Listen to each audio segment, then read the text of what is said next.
A new scientific truth does not triumph by convincing its opponents and making them see the light, but rather because its opponents eventually die.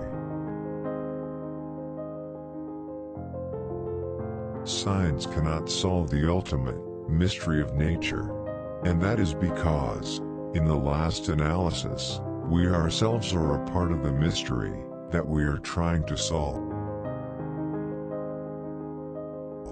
It is not the possession of truth, but the success which attends the seeking after it, that enriches the seeker and brings happiness to him.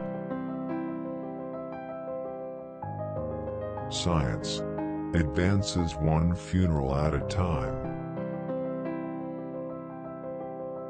When you change the way you look at things, the things you look at change.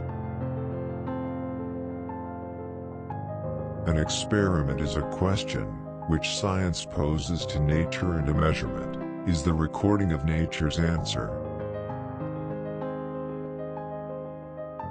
The highest court is in the end one's own conscience and conviction. That goes for you and for Einstein and every other physicist, and before any science there is first of all belief.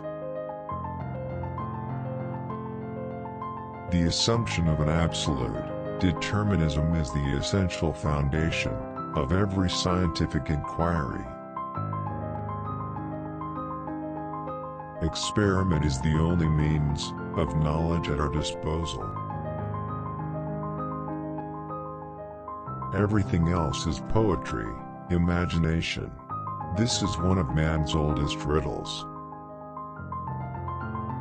How can the independence of human volition be harmonized with the fact that we are integral parts of a universe which is subject to the rigid order of nature's laws? Science means unresting endeavor and continually progressing development toward an aim which the poetic intuition may apprehend, but the intellect can never fully grasp. We have no right to assume that any physical laws exist, or if they have existed up to now, that they will continue to exist in a similar manner in the future.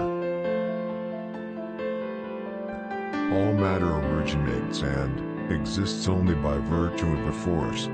We must assume behind this force the existence of a conscious and intelligent mind.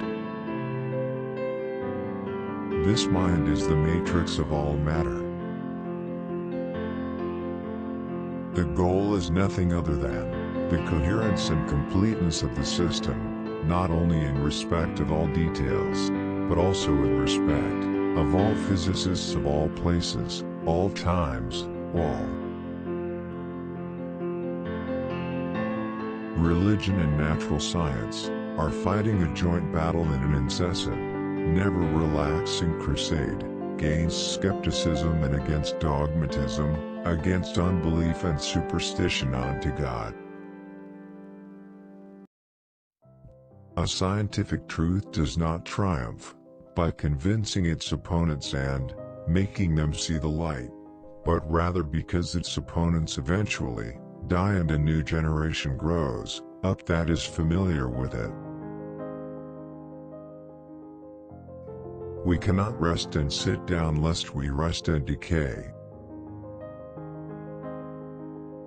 Health is maintained only through work, and as it is with all life so it is with science. We are always struggling from the relative to the absolute. An important scientific innovation rarely makes its way by gradually winning over and converting its opponents. What does happen is that the opponents gradually die out. Whence come I and whither go I? That is the great unfathomable question, the same for every one of us. Science has no answer to it. We have no right to assume that any physical laws exist, or if they have existed up until now, that they will continue to exist, in a similar manner in the future. No burden is so heavy for a man to bear as a succession of happy days. Scientific discovery and scientific knowledge have been achieved only by those who have gone in pursuit of it without any practical purpose whatsoever in view. Ego is the immediate dictate of human consciousness. Anybody who has been seriously engaged in scientific work of any kind realizes that over the entrance to the gates of the temple of science are written the word, "Ye must have faith." We hope you enjoy this quote. Wait for the next video. And thank you.